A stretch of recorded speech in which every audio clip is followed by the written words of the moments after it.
The Horn of Africa, a land steeped in history and blood, was no stranger to conflict. Since their devastating war from 1998 to 2000, Ethiopia and Eritrea had been locked in a tense and uneasy peace. The scars of that war were etched deeply into the land and its people. In the remote, desolate stretches of their shared border, the ghost of conflict was never far away. On a stiflingly hot day in January 2010, the quiet of the borderlands was shattered. In a small outpost near Zalambesa, Ethiopian soldiers patrolled the rugged terrain, their senses heightened by the tension that never seemed to abate. Among them was Lieutenant Abebe, a seasoned officer with haunted eyes, the memories of lost comrades and fierce battles never far from his mind. As the sun climbed higher, casting long shadows over the rocky hills, Abebe felt a familiar unease. He scanned the horizon, noting the harsh, unforgiving landscape. This border, this thin line drawn by history and conflict, was a constant reminder of the fragile peace. Suddenly, the crackle of gunfire echoed through the valley, shattering the midday stillness. "Ambush!" Abebe shouted, diving for cover behind a boulder.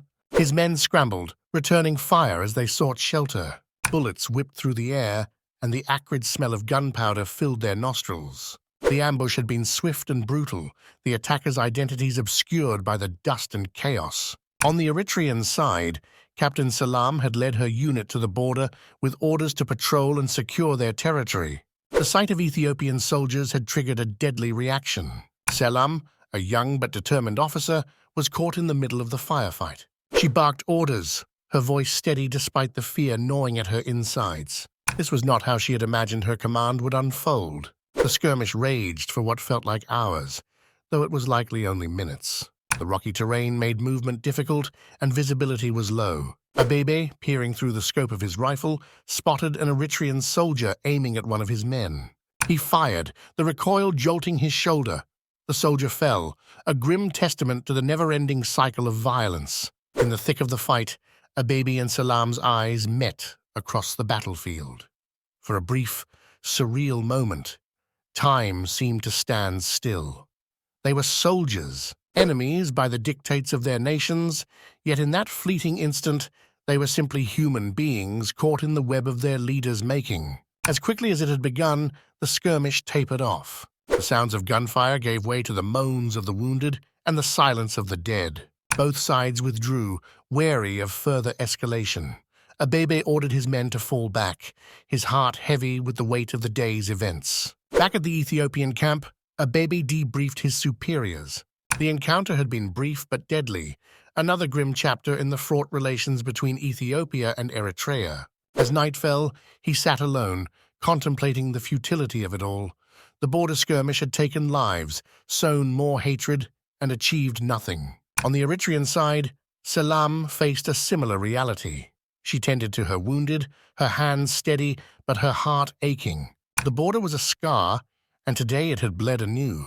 As she looked out over the darkened landscape, she wondered how many more lives would be lost before peace truly took root. In the days that followed, international observers and diplomats moved quickly to prevent further violence. The skirmish was condemned. Calls for restraint echoed through the corridors of power.